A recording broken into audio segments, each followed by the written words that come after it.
So there's a distinction. I think it might be helpful to just distinguish between what is stress and what is burnout. And stress is a physiological response. It is a normal physiological response to a situation where we feel threatened. And it's important to understand that we will respond in that way, whether we are actually being threatened or not. So if we think we are being threatened, if we think that there is a monster under the bed, we will still have that stress response. And over time, what we know is that if you have chronic stress, if you're not managing that and returning to baseline after every stressful episode, then that accumulates over time, over days, over weeks, over months, over years. And what we know about chronic stress is that that's where it affects our overall health, because that can lead to chronic disease. Dr. Camilla Moore, thank you and welcome to The Root of All Success. Thank you so much for having me. I'm excited to be here. All right. So let's talk burnout and stress. So burnout and stress is something that you, as a doctor, which we'll talk a little bit about your specialties, Sure. That you work on. And I know this, you know this, burnout is a silent epidemic. It is affecting a lot of people in a lot of different industries. This entrepreneurial podcast, obviously, is listened to by a lot of entrepreneurs. But I know that you've made this your kind of mission, what you're doing, burnout, stress. I'm wondering, was there a personal breaking point in your life that kind of led you to focus on this to help other people? Yeah, that's a great question. And the answer is yes. And, time just flies. It was actually about a year and a half ago. And I had made it through COVID, had a baby through COVID, worked in healthcare through COVID. And then when everything kind of settled down a little bit, that's when I kind of crashed. And I had been, at that point in private practice for about 16 years in healthcare, which is a grueling industry to be in. And going through being a new mom and being in COVID and just dealing with all of that, I didn't have time to recover like I normally did on a day-to-day, week-to-week basis. And it just accumulated.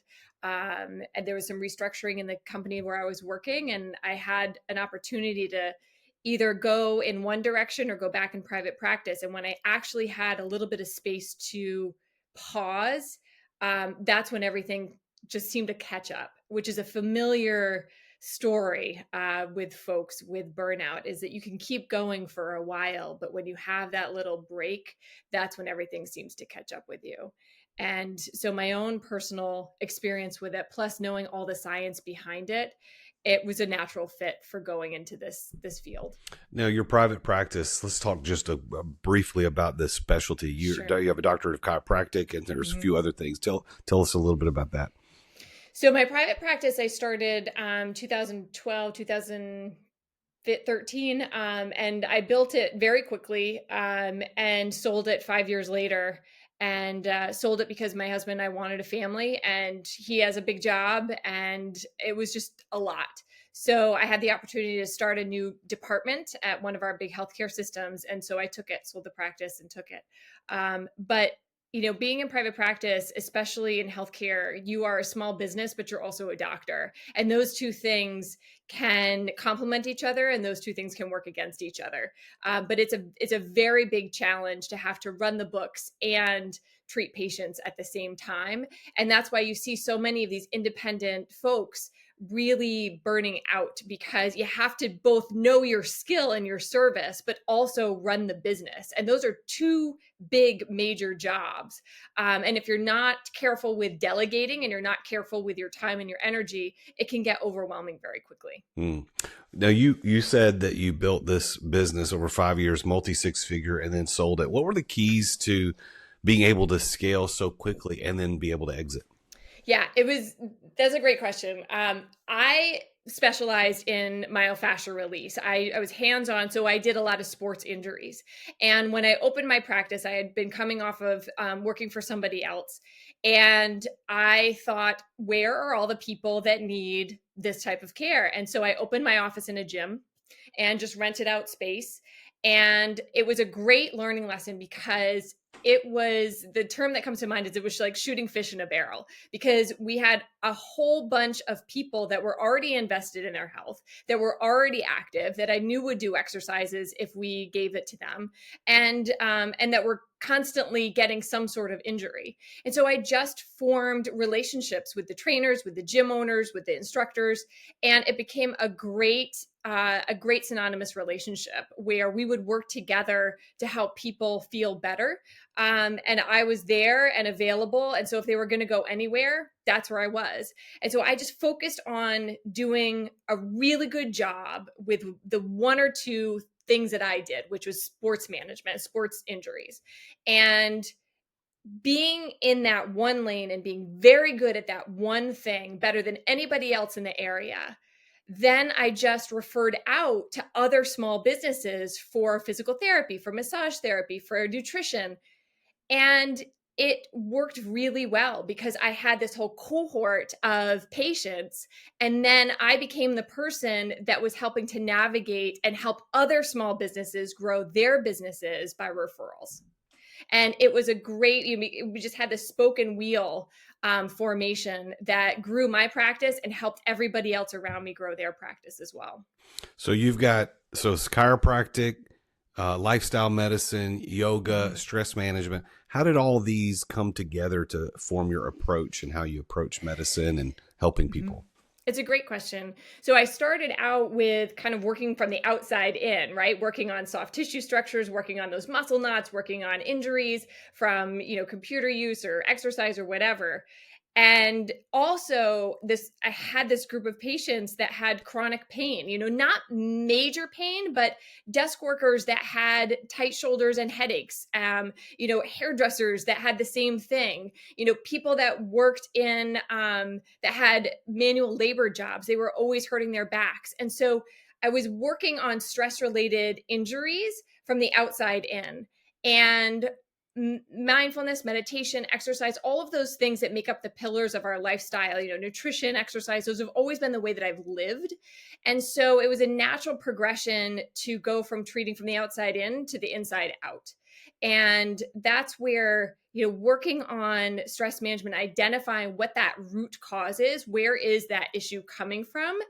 It just manifests itself in different ways, but the goal is the same, is that you have to identify where is that stress coming from, whether it is an ergonomics issue at your desk and you're having a lot of stress in your head and neck, or whether that is a stress at work with a boss or a coworker that is creating a lot of internal stress and turmoil that you're seeing manifest itself on the outside.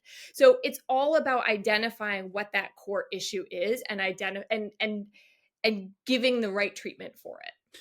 So you are a certified clinical instructor for Harvard University's SMART program, which stands for Stress Management and Resiliency Training. And that's at the, the Benson Henry Institute? That's a highly regarded institute. So what makes your approach to stress management through this program unique? So this is a standalone program. It was designed, developed, and researched through Benson Henry Mind-Body Institute as a part of Mass General and Harvard Medical School.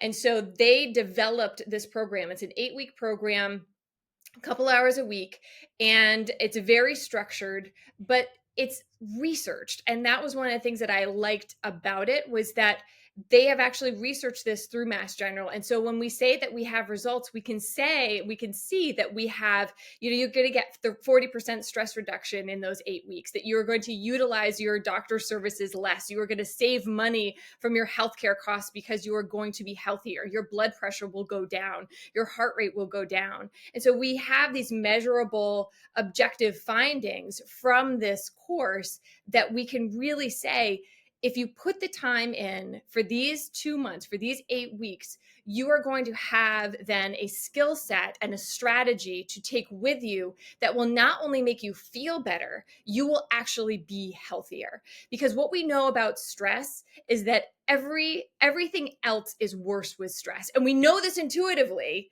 but it affects every aspect of our physiology. So you're working in stress and burnout. Well, most entrepreneurs that I know, they don't realize they're burning out until it's too late. And so, what would be some of the early warning signs for stress and burnout that you could help us see? So there's a distinction. I think it might be helpful to just distinguish between what is stress and what is burnout. And stress is a physiological response. It is a normal physiological response to a situation where we feel threatened. And it's important to understand that we will respond in that way, whether we are actually being threatened or not. So if we think we are being threatened, if we think that there is a monster under the bed, we will still have that stress response. And over time, what we know is that if you have chronic stress, if you're not managing that and returning to baseline after every stressful episode, then that accumulates over time, over days, over weeks, over months, over years. And what we know about chronic stress is that that's where it affects our overall health, because that can lead to chronic disease. We know that chronic stress can lead to diabetes, it can lead to hypertension, it can lead to sleep disorders and mental disorders. So we know that there is a link there. When we talk about burnout, burnout is more of an environmental issue. It is really about giving of ourself and not feeling like we are being appreciated or acknowledged or seen or heard. So when we're looking at burnout, it's that we are giving so much of ourself and we're not getting it back. That's when we start to feel literally like that flame is burning out. So there's a lot of overlap between stress and burnout and chronic stress and burnout. But the important piece of identifying what those two things are is that they are managed very differently. And so with your question about entrepreneurs and their business, with burnout, what you really want to look at is how are you feeling at the end of the day? How are you recovering? Can you take the weekend and feel refreshed and ready to go back? Because what we do know is that you should be excited about what you're doing for your business. It should be motivating. It should be exciting. And if you've reached the point where that drive and that motivation has diminished and you're not able to recover from the fatigue of the work easily or the week work easily, that's one of your first signs. If you take a 2-week vacation and you come back and you're like, still don't want to do it, that's your red flag. That's the first red flag. And if you suspect it, that's the first thing you should do. Take a vacation. And how do you feel coming back? Are you energized? Are you rejuvenated? Are you ready to go? Or do you still feel like dreading Monday? Well, what do high achievers are people that run businesses mostly. Yeah. And they feel guilty usually when they rest. And so a lot of them say, I don't have time to slow down. What would you say to somebody like that? So that's where there's two parts of that. One, running a successful business and managing burnout go hand in hand. Because if you are running a business and you think that you should be doing everything, if you're doing the accounting, if you're doing the ordering, if you're doing inventory, whatever that business is, if you feel like you have to manage every single aspect of it, and again, I understand at the beginning you do, but as you grow, you have to get your team in place to take some of that burden away from you. And so if your business is not managed well, then your risk of burnout is much higher. Those two things go together.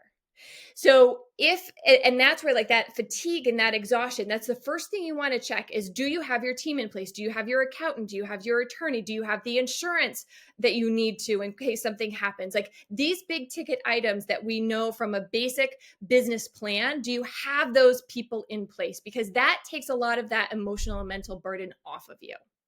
So, and the other thing, and I totally forgot what I was going to say. Are you burned out? Are you burned out, Dr. Moore?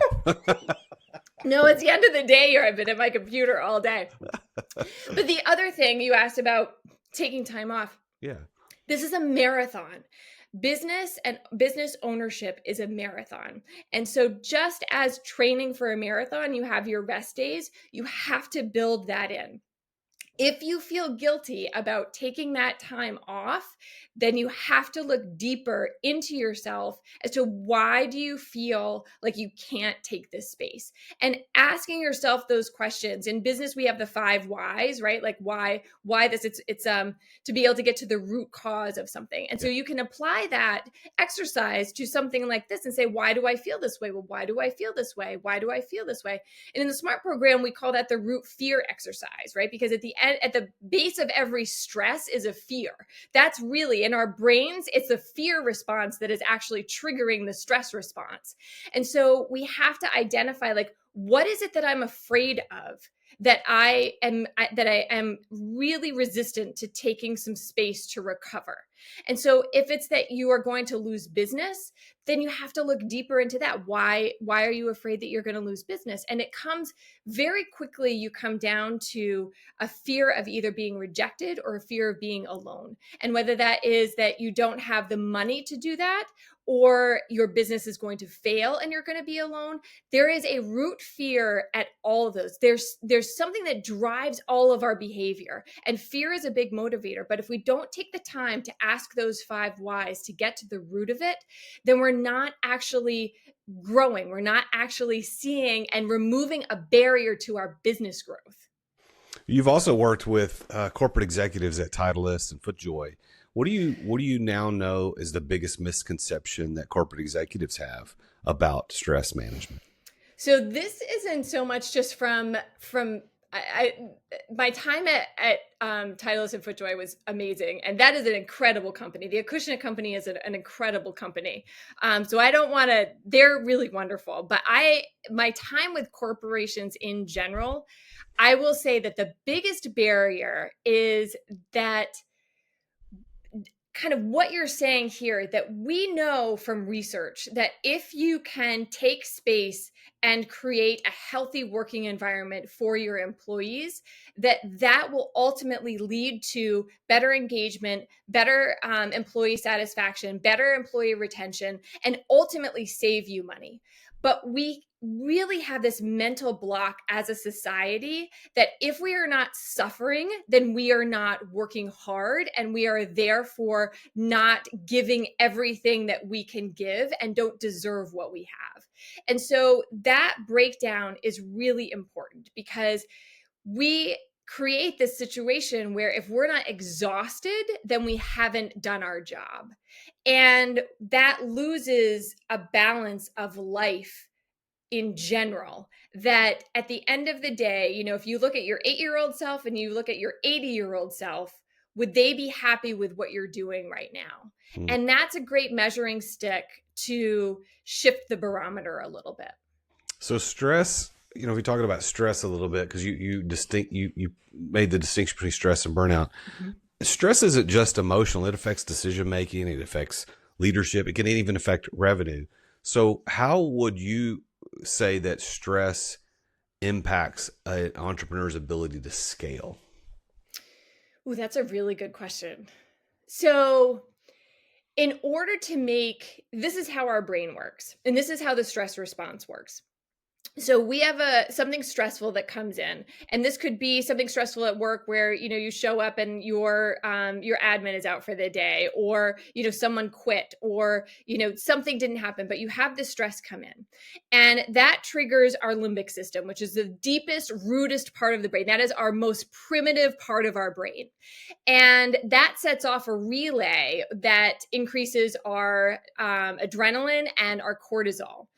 The prefrontal cortex is the part of our brain that is in the front, and this is the last to develop. This is our newest part of our brain, and it's what makes us us. It's where our personalities live. It's also our executive decision making. And with that stress response, there is a balance between the executive center, our prefrontal cortex, trying to manage this primitive response. And so, and in the same time, our hippocampus, which stores our memory, is also feeding in. So we have memories of maybe things didn't go well, but our prefrontal cortex is saying, slow down, make a decision. This is not a threat. You have to make, a very good decision here.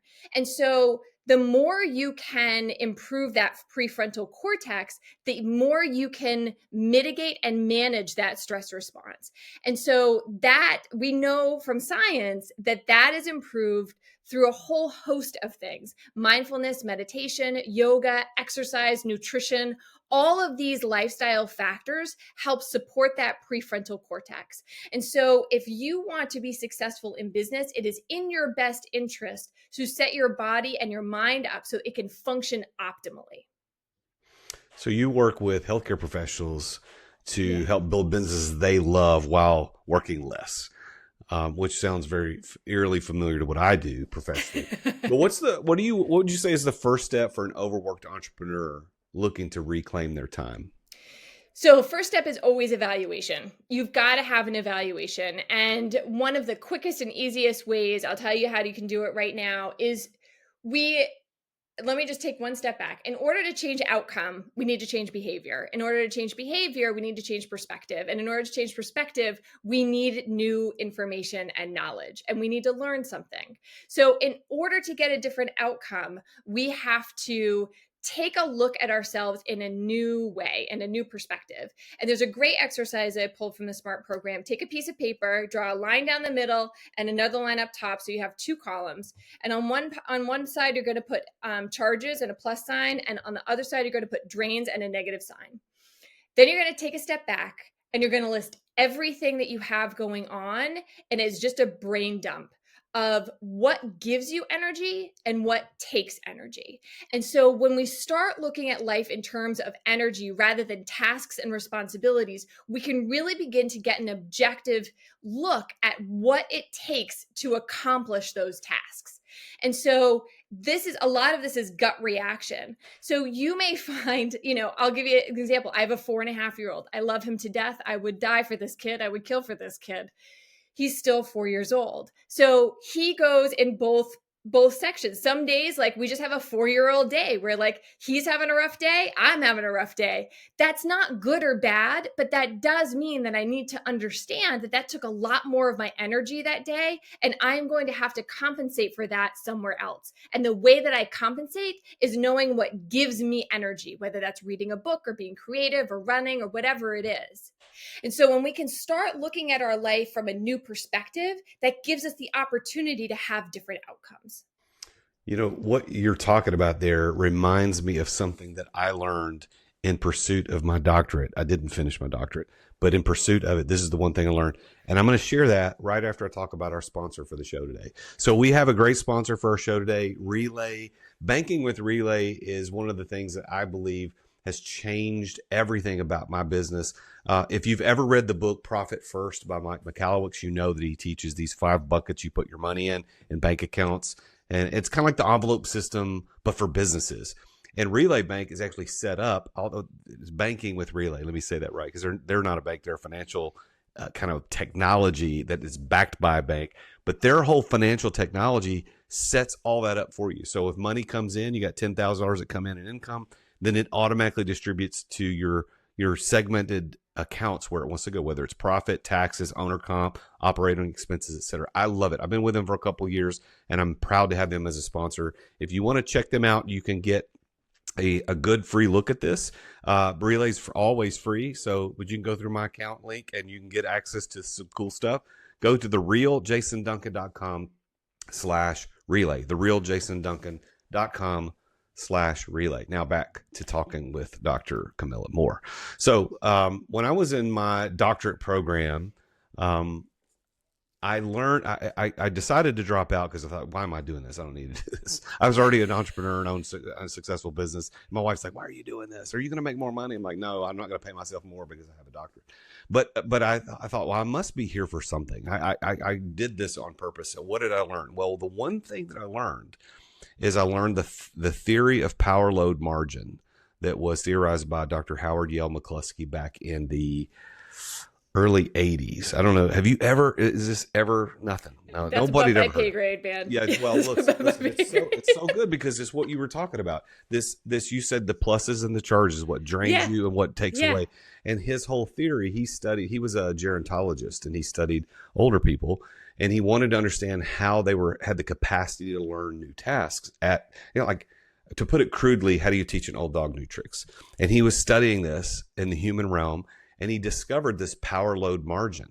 And so if they had too much load, what you would call negative, had too much load and not enough power, which would be the positives, they had no margin, and therefore they couldn't learn any new, and they would degrade physically.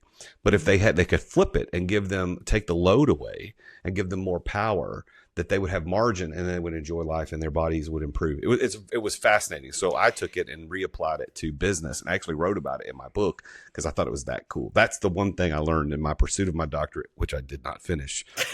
You should check it out. Howard Yale McCluskey, Well, the power load margin. It's so interesting because yes, and it reminds me, the conversation that I would have, repetitive use injuries, we would use the terms load and capacity, very similar. And that's like, when you have injury, that means that you have overloaded the capacity of those tissues. So in order to heal, you have to either decrease the load or increase the capacity, or both.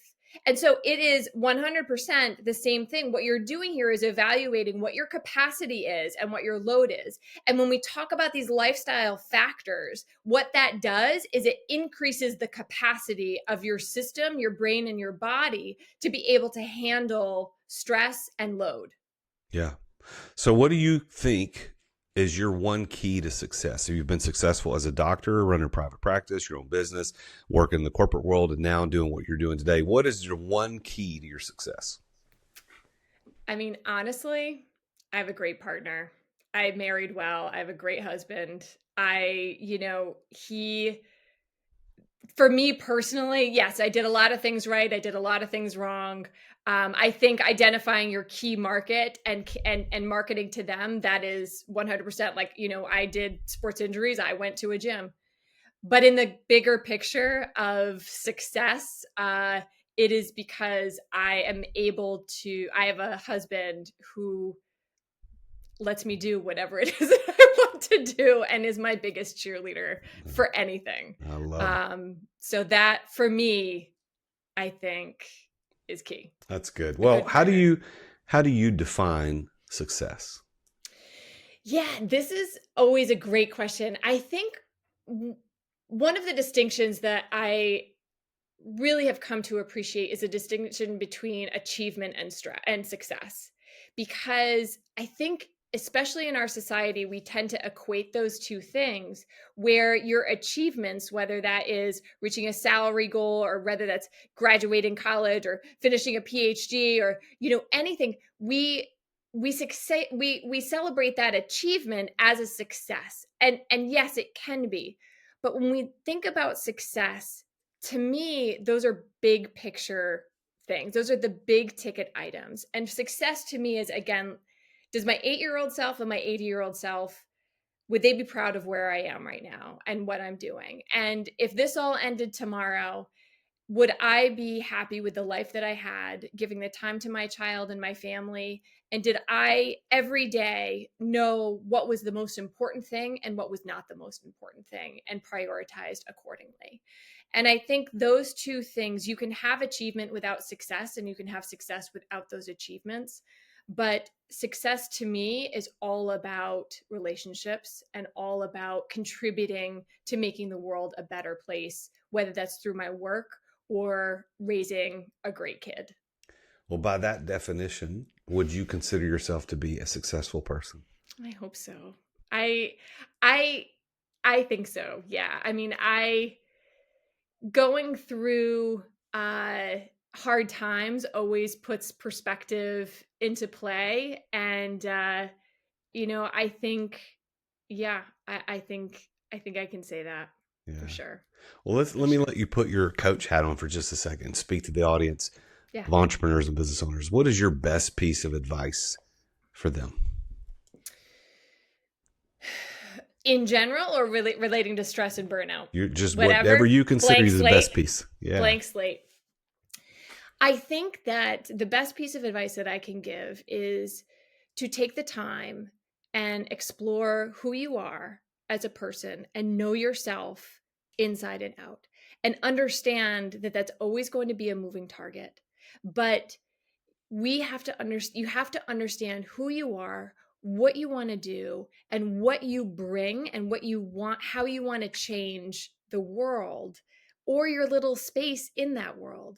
But you have to know who you are first. And if the outside is incongruent with the inside, that will inherently create tension and stress. And that may be that you're in the wrong place, that it's not fulfilling to you as a person, and that's your that's your indication for change. But take the time to explore who you are and understand that fully, because everything else stems from that. That's good. That's good advice. That's good advice. All right. I've got 4 rapid fire questions for you. First, what's one daily practice that you swear by for stress management? I exercise every morning. What do you do? Not a rapid fire, but just out of curiosity, what do you do? Like, what's your exercise? What do you do? So I'm in my 40s, and the women in their 40s listening to this podcast know that it's all about strength training. So I do, I run usually around 5 miles or do a kettlebell workout. So I usually work out 5 or 6 times a week. And I do one of those 2 things, and I'm an early bird. So I'm like up at 4:30. I'm out on we live right near a bike path. So I'm out there at like 5:15. But it is my first business meeting of the day. That's how I look at it. It clears my head. I let my mind go. I have the best ideas when I'm running, and I carry my phone with me and I write notes, and I've had some great ideas. So that is, for me, hands down. Biggest myth about burnout? Biggest myth about burnout, I would say that that you can recover quickly. I think burnout happens over a long period of time, and you have to have the recovery period that matches that. This is a marathon problem. It's not the little stressors. It's the exhaustion of the marathon of whatever you're in. And I want to be clear, this isn't just burnout started as a work-related issue, but it is a relationship issue. So you can be in a bad relationship that is also burning you out. It does not have to be specific to the workplace. It can be anywhere. One wellness trend that you think is overrated? Any of the diets. any like, take your pick, like any and all of the diets. All right. If you could give some advice, you go back in time to your 30-year-old self. What would you say? What would you say? Well, I have to say, I loved my 30s. I loved my 30s. I would say don't do anything different. Really? I totally enjoyed every minute. I loved my 20s. 20s for me were, you make the wrong mistakes, you date the wrong people, you travel, you don't have any money, you're doing all of the stuff. 30s, I really had a lot of it together. So I was making some money, I was traveling, I had fun. But I would say to my 30-year-old self, brace yourself, because you're going to have a great ride. That's awesome. All right, Dr. Camilla Moore, thank you so much for being on the show. Tell people how to get in touch with you. Yeah, sure. You can, Instagram is probably the easiest way. You can just do Dr. Camilla Moore. And you can find me on LinkedIn, Camilla Moore, DC. You'll see my picture there, and just, I write back. So go ahead and reach out if you want to. And even if it's just to say hello. And thewellnesscabinet.co is the website. You can check her out, thewellnesscabinet.co. But, Camilla, this has been a great conversation. Congratulations on your success and what you're doing, and making the world a better place, helping us not be stressed or burned out. So thank you for sharing your story today. Thanks for having me. Thank you. Well, there you have it, another successful person. And I love that, having people like Dr. Moore on the show because of the content. The content here is stress and burnout. And entrepreneurs who listen to the show, that's what I talk about all the time as a coach, as a public speaker, as an author.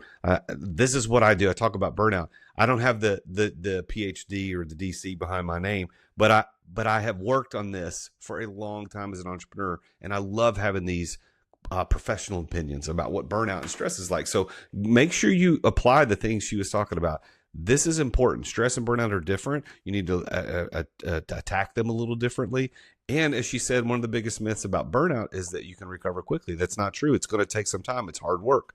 So put in the time. So thank you for listening to the show today. I appreciate you tuning in. Thank you for subscribing, leaving a review. Share this with an entrepreneur you think might need to hear this, and go give Dr. Camilla Moore a follow. Please tune in again next week when I talk with yet another very successful entrepreneur about his or her journey to success. Until then, as always, I am the real Jason Duncan, and Jesus is King. Attention business owners. Attention business owners. Feeling burnout from running your business? Uncertain if you're nearing burnout? Take our free 10-question business burnout test at businessburnouttest.com to discover where you stand. With just 10 quick questions, you'll learn how to immediately begin making changes to regain freedom and success. Cut your daily operations time in half. Improve your quality of life and prepare your business for your future exit without losing revenue or profit. Visit businessburnouttest.com now and take the test. Thank you for listening to another edition of The Root of All Success with the real Jason Duncan. If you've enjoyed this week's episode, visit therootofallsuccess.com to access the show notes and other helpful resources. Follow Jason on social media at The Real Jason Duncan. See you again next time here on The Root of All Success.